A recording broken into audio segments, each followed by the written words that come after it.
The Rookie is a free serialized audiobook meant for mature audiences.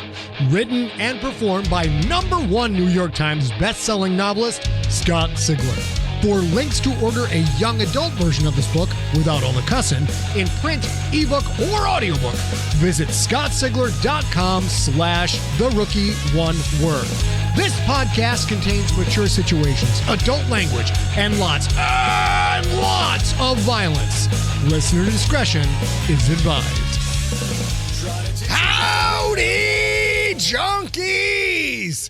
I hope you have had a fantastic week and a weekend, all the good stuff. I am still plugging away on the final draft of Shakedown, the Crypt Book 1. I won't lie, I am digging this book, and that is pretty rare for me to say.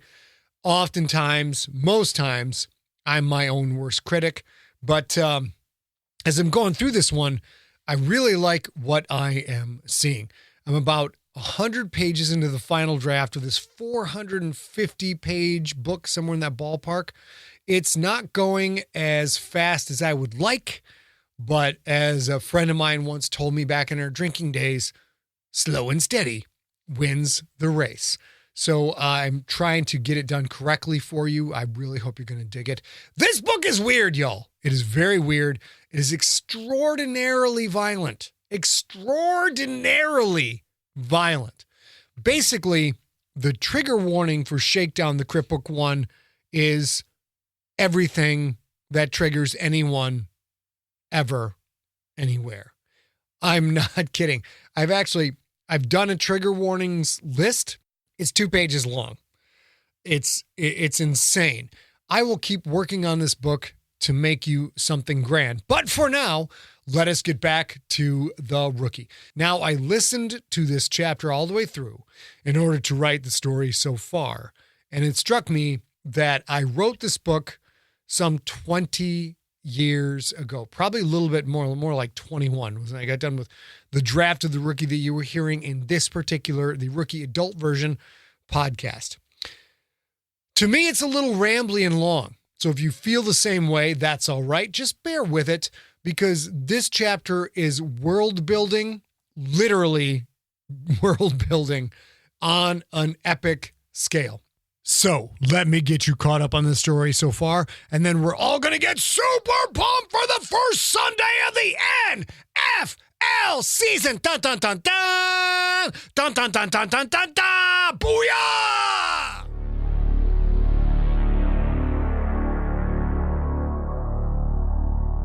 Previously on The Rookie.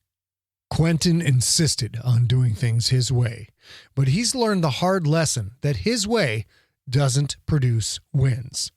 He now understands that this isn't the PNFL, where he could take a game over by himself. In the upper tiers, it takes a team to win. Can he learn to work with his teammates in time to stop the Krakens from becoming the worst team in the division? Find out next on The Rookie, episode number 16.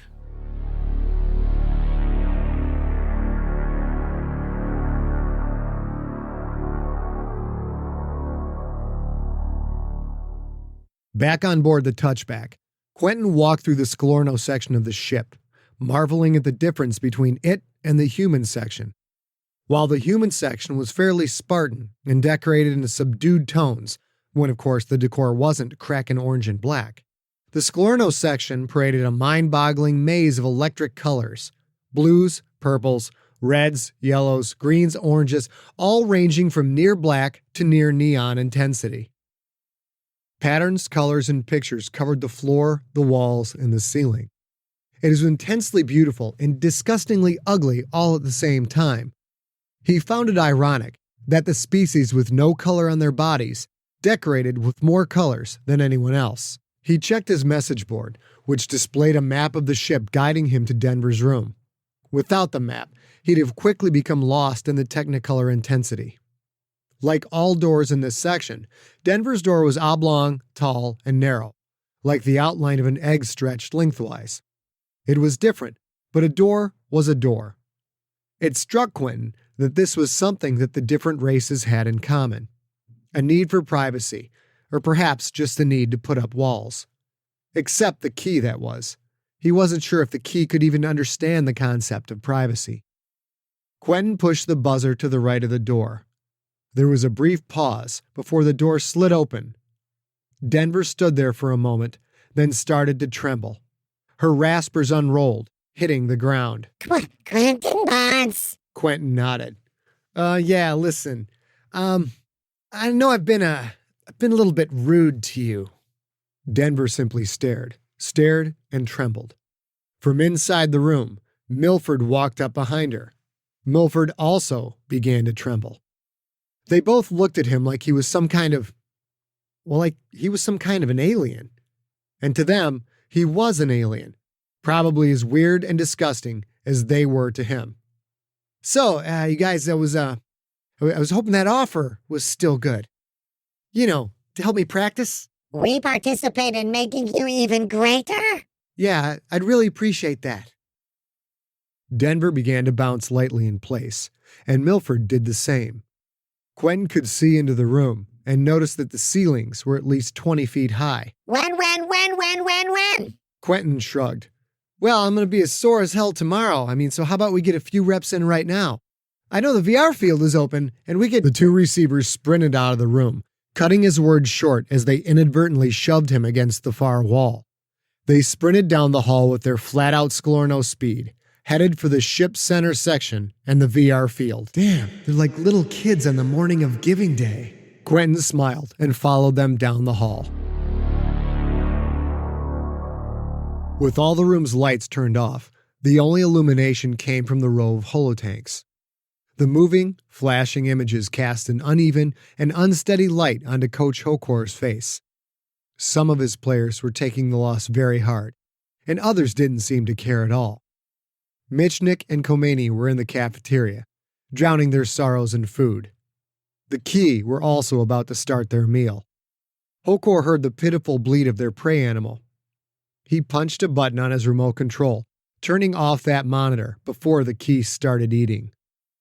Some of the players were in the infirmary, Doc tending to their wounds. In a way, Hokor wished more of his players were in the infirmary, as dozens of injuries might be a way to console himself at the humiliating loss. The Krakens were 1-2. Their chances of qualifying for the Tier 2 tournament almost completely destroyed. The Glory Warpigs and the Witok Pioneers both sat at 3-0. The way Condor Adrian was playing, he didn't see the Pioneers losing more than 2 games at most.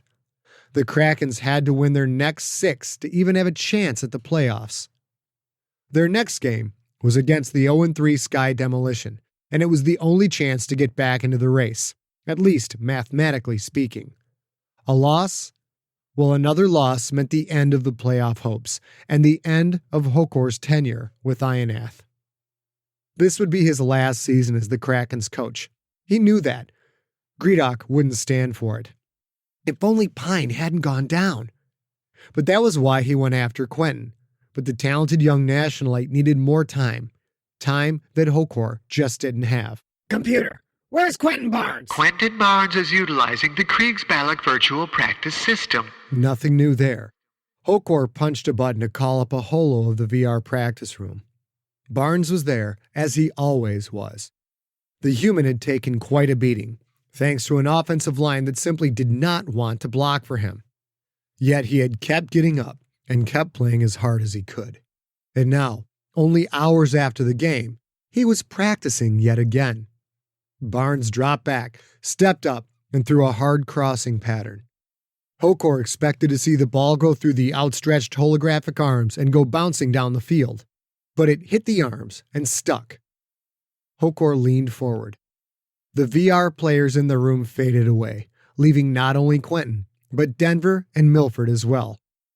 Hokor could scarcely believe his eyes.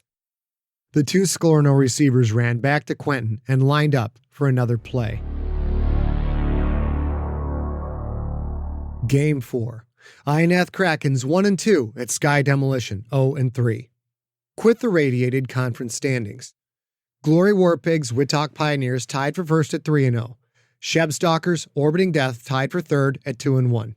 Big Diggers, Grontak Hydras, Ionath Krakens, Quith Survivors, Woo Wall Crawlers, all at 1 and 2.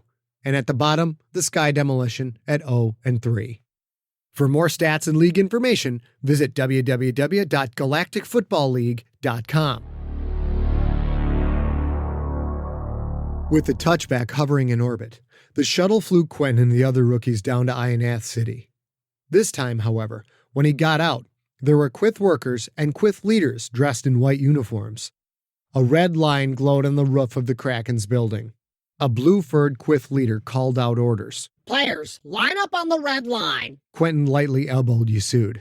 What's this all about?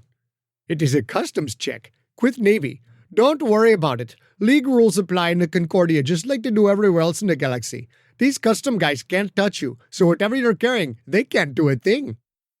Quentin looked down the line and saw Shy at the Thick with his bulging backpack. He then looked at other players and saw that several of them carried a bag of some sort. Yasud held a small satchel. Quentin just didn't want to know what was inside. The blue-furred Quith leader walked down the line, looking at each one of them in turn. 2 white uniform workers slid a grav cart into the shuttle. I am Kotop the Observer. My team will be checking you each time you come back from out system. I'm sure nobody here is smuggling anything, right? No one but us chickens. Yasud laughed, his curly beard jiggling in time. Yes, it is also very funny. Kotop said nothing else, just stared, his one eye a deep shade of black.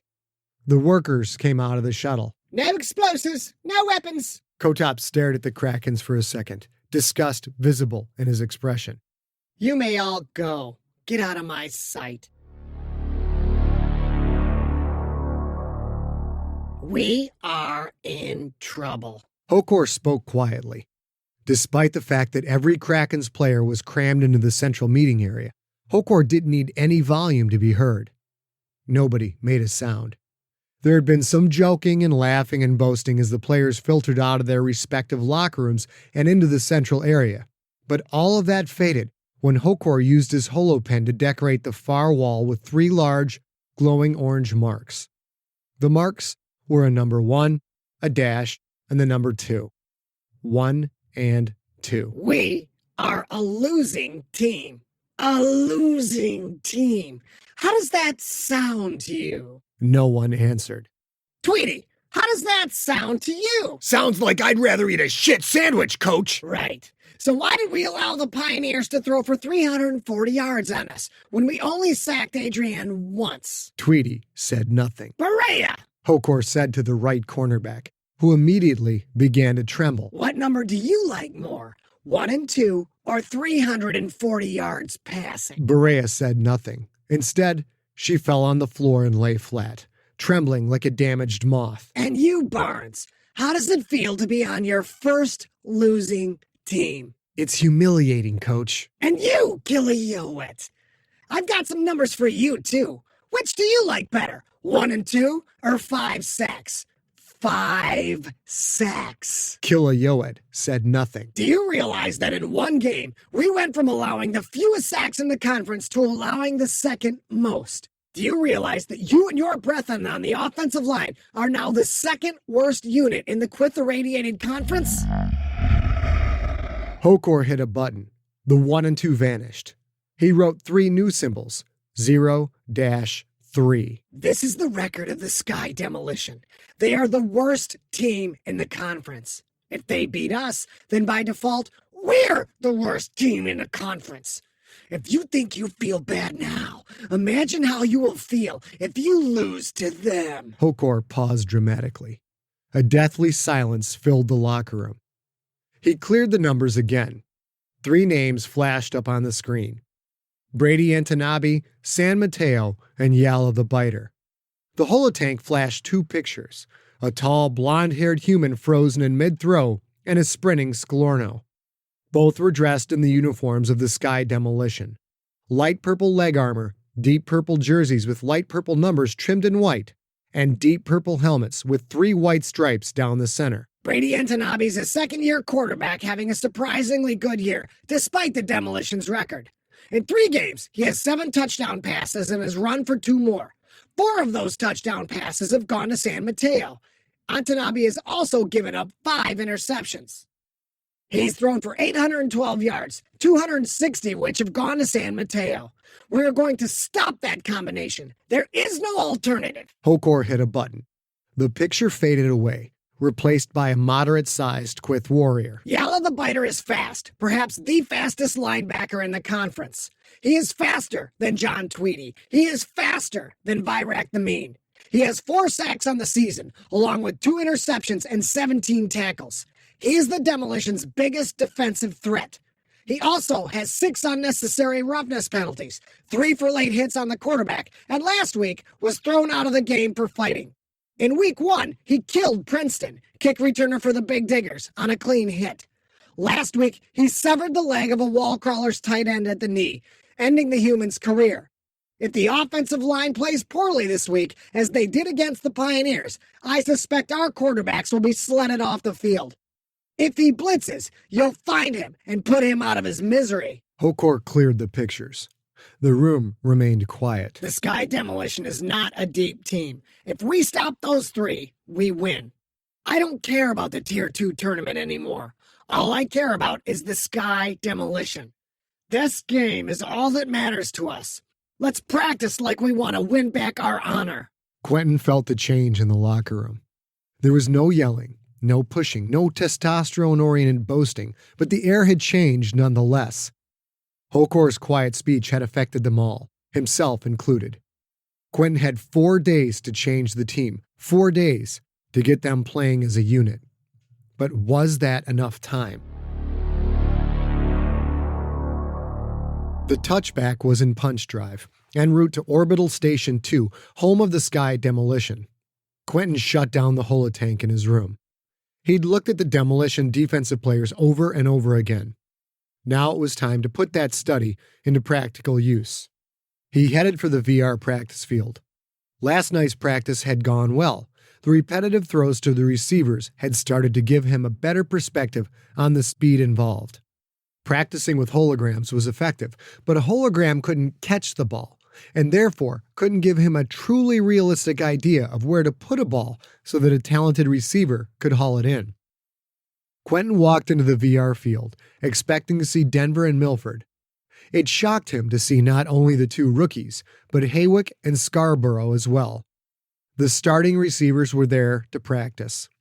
In addition, 2 reserve defensive backs, Sagatuk and Rehoboth, stood ready to play. Denver gave the Quith equivalent of a submissive bow, then spoke. If Quentin Barnes approves, these humble players would like to partake in the receiving of your gifts. Quentin felt slightly embarrassed to see Haywick and Scarborough, 2 starting receivers. Yet as soon as that feeling crossed his brain, he chased it away. He was the starting quarterback and should have asked those 2 to practice with him from the beginning. The fact that they had come on their own, well, that was both emotionally flattering and strategically encouraging. Now he'd have an even more realistic version of a real game situation. I approve, and thank you. All the Sklorno bowed as one. Quentin smiled as he walked to the rack of footballs, realizing that these teammates, at least, had accepted him as an equal. For Quentin, the days blurred past. A run-on sentence crammed with practice and study, with little of the punctuation that sleep would provide. He woke 4 hours before his first meal, studied Sky Demolition defensive players, formations, and plays, then went to eat with the team. He then sat in position meetings with Pine, Itzhak, and Hokor. Then team practice. Doc had said Pine could dress for the game, but he was not to practice, which meant that Quentin took 85% of all reps. After practice came second meal, which Quentin now took with the rest of the team. He tried talking to as many teammates as he could. He got the impression his teammates knew that he was trying, and it seemed to be making a difference. After second meal, he studied some more. When most of the team went to sleep, Quentin set up shop in the VR field. By the third day, every Sklorno on the team was showing up for the late-night sessions. Quentin practiced with 3 or 4 receivers, depending on the set, and a full complement of defensive backs. The extra reps to the receivers proved invaluable, and his timing started to improve. But it was the defenders that really got him over the hump. He could run whatever play he wanted, as many times as he wanted, gradually building up an instinctive knowledge of how fast the defenders could break on the ball and how far away they had to be to constitute an open receiver. And he made sure they threw plenty of safety and corner blitzes. It would be a long time before the Scalorno-level speed became second nature to him, the way human-level speed had been back on McCovey. But as he ran rep after rep through pass after pass, he regained the belief that he could handle the offense and throw with total confidence. Quentin had assumed that no construct could be larger than Emperor 1. He was wrong. It's a city. It's a goddamn city that's the size of a planet. Orbital Station 2, or the Deuce as it was known across most of the human worlds, reminded Quentin of an animal he'd seen in his science classes, the sea urchin. The Deuce was spherical, like a moon or a planet, with hundreds of massive, orderly hollow spines jutting up and away from the surface. He looked around the touchback's viewing bay. All of the rookies were there, of course, as they were to see any new planet. All of the Quyth warriors were present, as was Hokor and at least 24 Quyth workers. Quentin hadn't even known that many Quyth workers were on the ship. All of them, warriors, leaders, and workers alike, stared at the view screen with a suffused reverence. He looked for someone to talk to. Every minute of every day, he tried to find any opportunity to communicate with his teammates, to forge the bonds that Pine said were so critical to winning. He realized he'd spent absolutely no time with the Quyth warriors. He walked across the viewing deck to stand next to Virak the Mean. Virak, just how big are those things? Quentin gestured to the urchin spikes that jutted from the space station. Virak turned and looked at him. A Quyth leader's eye is a huge glassy sphere that looks about as resilient as a Giving Day tree ornament. A Quyth warrior's eye, on the other hand, looks out from beneath thick, bony ridges. Even though a warrior is more than twice the size of a leader, a warrior's eye is about 2/3 the size of a leader's. A heavy eyelid, thick as mason leather and coated with overlapping scales of tough chitin, hooded Virak's eye from the top. Quentin's childhood combat training taught him that the eye was the best place to attack a Quyth warrior. But combat sims with realistic robots were a long way from facing one in being-to-being combat. Now that he'd seen Quyth warriors move in person and on the field, the idea of poking out a Quyth warrior's softball-sized eye seemed much easier said than done. Virak looked at him with a combination of amusement and disdain. Of all the races, the Quyth seemed to share the most human-like emotions. When Virak spoke, it was with a noted air of boredom. The spikes are about 2 miles long. 2 miles? That's amazing. They look so thick to be that tall. The spikes are about 1/8 of a mile thick at the base. Man, they're kind of ugly. Negative. You are not seeing what I'm seeing. They are beautiful. Quentin stared at them and nodded. The symmetrical placement of the spikes did give the space station an ironically delicate appearance. The spikes are a life form, a silica-based organism that grows in a dense crystalline matrix. They're like bacteria. They grow, feed, and reproduce in numbers beyond comprehension. Only the outside of the spike is alive. The inside is nothing but dead skeletons. But it's incredibly dense and hard. The crystalline structure gives it the strength to reach such massive heights. What are they for? They serve 2 purposes. They reach down to the core. We can vent energy through them to propel the station in any direction. They're also the main supports of the Deuce's framework. Crossbeams connect to the spikes. You can see one below the equator right there. Virak pointed. Quentin saw another long green structure, although this one was horizontal rather than vertical. It ran between 2 of the spikes. Why is there only one crossbeam? There's thousands of them, but they're buried. The Deuce is built in stages, and each stage takes several cycles. With that crossbeam in place, workers will add to the station's mass. As Quentin watched, a small speckle-coated asteroid drifted down below the spike points and towards the surface. It took his brain a second to register the scale involved. The speckles were actually ships, and the asteroid had to be at least 10 miles across and 5 miles thick. As he watched, The speckle ships, each of which were probably larger than the touchback, drove the asteroid down. About half a mile from the surface, the speckle ships broke off, flying away from the asteroid like a slow-moving cloud of gnats. The massive rock continued its descent until it smashed into the surface with a huge, billowing cloud of dust and debris. The cloud seemed to hang in the air, floating lightly, pulled back down ever so slowly by the Deuce's weak gravity. That is how it gets bigger. Every day ships go out and find asteroids. They bring them back to add to the surface. As the mass continues to grow, so does the gravity, and so does the density of the Deuce's core. Additional matter on the surface compresses the core. The original living levels have long since been smashed flat by gravity.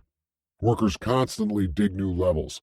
With each new level, the total surface area is expanded, creating an exponentially increasing living area to accommodate a high birth rate.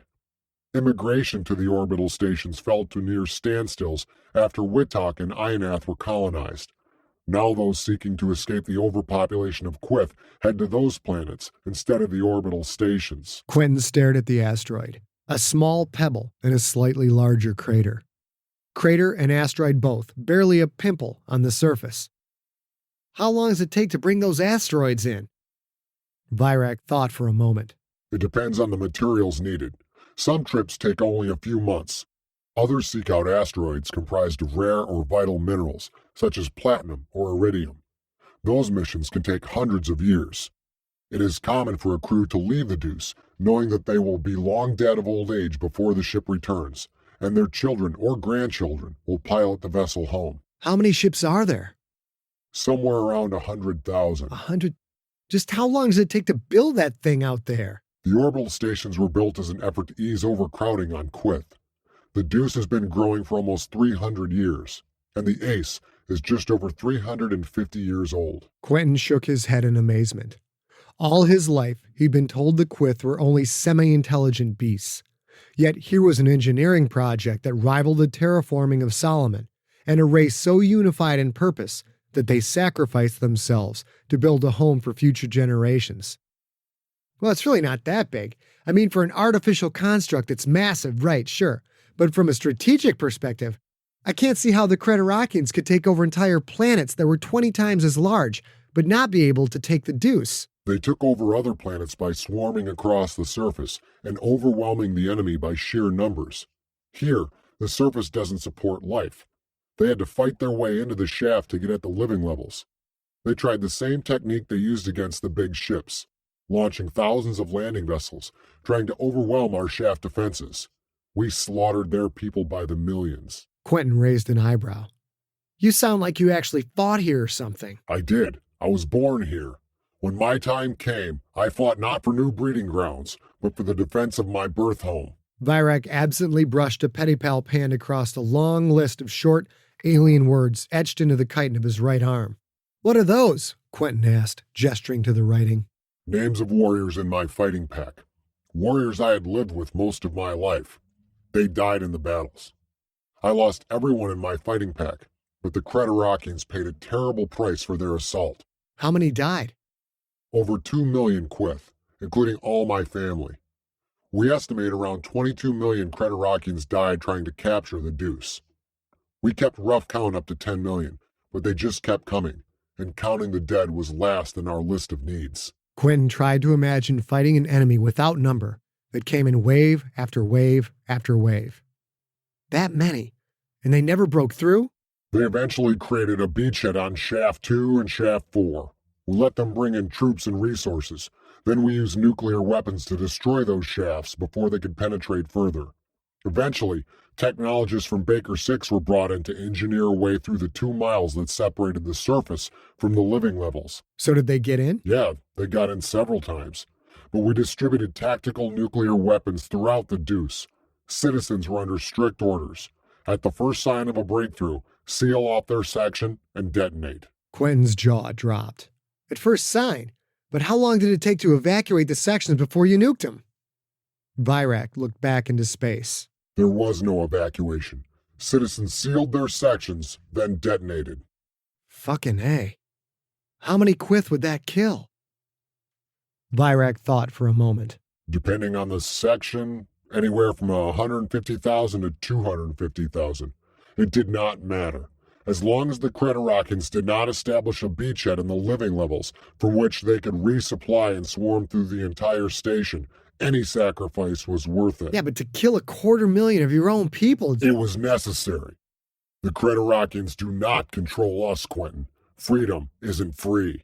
Quentin tried to imagine even the most hardcore holy man pulling the trigger on a nuke that would take out not only him, but 250,000 nationalites. We maintain maneuverability. As big as it is, the whole station can enter punch space. We move towards the home planet to help defend it. The 3 orbital stations are more than just ships.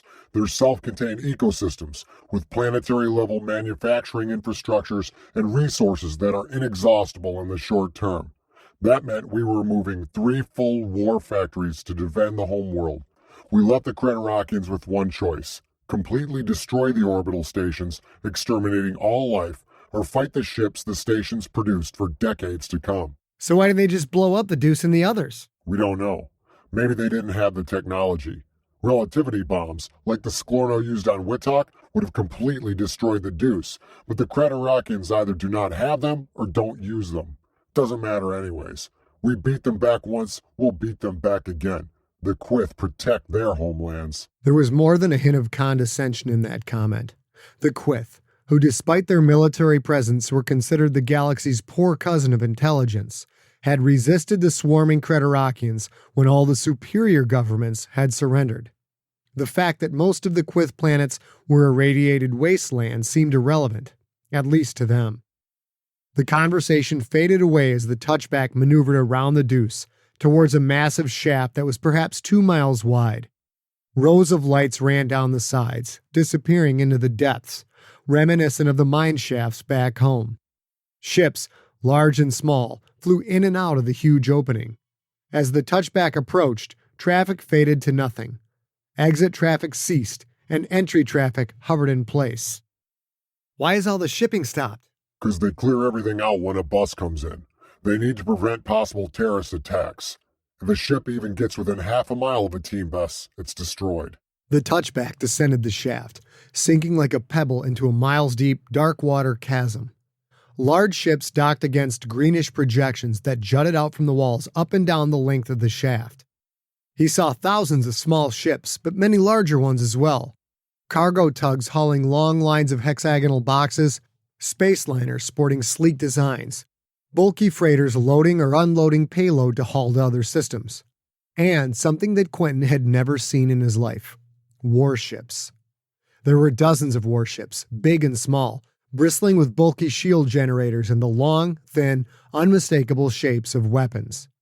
Quentin felt a shiver, thinking of the days when weapon-loaded ships like these had permeated the universe, fighting and killing more often than not. The touchback slowed, almost imperceptibly, and a light jarring motion indicated they had docked. Beings on the first shuttle move to the landing bay. First shuttle flight leaves in 15 minutes. You come with me. But I'm a rookie. I'm on the 3rd flight. I have more to show you. You come with me. Quentin followed the muscular Quyth warrior from the viewing deck down to the landing bay. He boarded. A few of the veteran starters gave him a quick look, but most shrugged, or gave the respective alien equivalent of a shrug, and went back to whatever they had been doing. The shuttle slid out of the landing bay and descended the shaft. The shuttle finally slipped past the bottom of the shaft and into a cavernous, dome-shaped space. Endless rails of the green crystal ran in curved arms along the dome shell towards the 2-mile-wide shaft mouth, which was also ringed by a thick band of green. Ships, probably personal cars judging from their speck-like dimensions, flew in every direction like a thick swarm of gnats. The air looked crowded with vehicles, but not around the shuttle. Off the port side, he noticed a squat yellow and black ship, lethal-looking and bristling with weapons. It struck him as an artistic interpretation of a bumblebee crossed with an automated factory robot. He didn't know the reason for their rather unaerodynamic shape, but there was no mistaking the ship was a fighter. He watched the fighter out the window, matching speed and altitude with the shuttle. Then he noticed another fighter, and another, also matching speed. He looked out windows on the other side of the shuttle and saw many more fighters. Dozens of mechanical bees formed a sort of protective sphere web with the shuttle at its center. The Deuce reminded Quentin of Ionath City in Port Wittock, a huge, dome-shaped city, although this time the dome was twice as large, at least 4 miles in diameter and over 2 miles high. There was no sprawling city playing away from the downtown. Here, bare rock marked the city's edge. A winding river, at this height no more than a blue-green ribbon, ran through the center of the city, emanating from one dome wall and disappearing into another on the far side. This place did not have the fine radial symmetry of Ionath City. Rather, it spread outward from the center, the way a bacteria colony might grow in a petri dish. Orderly, but in a biological fashion, as if it had grown naturally without the guiding hand of a city engineer. Lights glowed from almost every building, adding to the city's biological feel, as if it were a bioluminescent colonial organism in some deep ocean. Roads wound through the city with little more order than the meandering river. How did they put a river in there? Comet harvesters. Same as the asteroid harvesters. Water is very important for life. Females breed in water. On Ionath and Wittock, we have special water-filled facilities for breeding, but here we can do it naturally, right out in the open, like it's done on Quith. The buildings had looked squat from the shaft mouth, but as the shuttle descended, Quentin saw that was just an illusion. The towering, organic-looking hexagonal structures reached to heights of 200 stories and more. The shuttle banked to the left and followed the line of the river. Buildings seemed to link together, their green crystalline structure branching out like neurons to connect to all their neighbors, several times and at several heights. The number of buildings, their densely packed proximity, their height. Quentin's head spun with one obvious question. How many beings live in the Deuce? The last census put us somewhere around 742 million. It's not as open as Ionath City, but it's not nearly as crowded as the homeworld. All in a space less than half the size of Earth's moon. The Quith homeworld was only slightly larger than Earth, and populated with 72 billion Quith. The race seemed to have mastered dense population living. The shuttle dropped to only 100 feet above the water as the river banked sharply to the right. Around that bend lay Demolition Stadium. A smaller affair than its counterparts on Ionath and Wittock, it had purple seats 500 rows high running parallel to each sideline. Demolition Stadium looked kind of like a freeze-frame sculpture of a thick book being closed. Both end zones were open, free of the towering bleachers which rose up at such a steep angle. Quentin wondered how anyone could climb those steps. The field surface was a pale, milky white, with yard markers and lines written in a deep blue. The surface is made of Tyrolik, very springy and giving. Soft surface cuts down on injuries, but stains jerseys badly. A multi-shaded purple building dominated one end zone, while a platform of some kind dominated the other. The shuttle set down on the purple building. Virak turned to Quentin and grabbed one arm with a pedipalp. Quentin managed not to wince at the painful grab. He knew the full strength of a Quith warrior, and this grab was not meant to hurt. You watch yourself. Orbital stations are a lot older than Ionath City. Races have mingled here for centuries. This is one of the few places in the galaxy where there's no Creterakians, so a lot of criminal elements come and go, or just come and stay. All right, so why don't your people just do something about it? For a long time, it was difficult to trade with other systems. No one wanted to bother with the Quith. Smugglers brought in many goods, and they needed a place to hide out. And when the war came, they fought and died right along with us. For that, we leave them be as long as they don't make too much trouble. Quentin noted the phrase, too much trouble, as opposed to, as long as they don't make any trouble. As he disembarked onto the roof of the purple building, he wondered what kind of activities might fall under the threshold of too much trouble. Virak walked away as the races moved to their separate locker rooms, then stopped and said one last thing. Just be careful, and you do best to keep to yourself.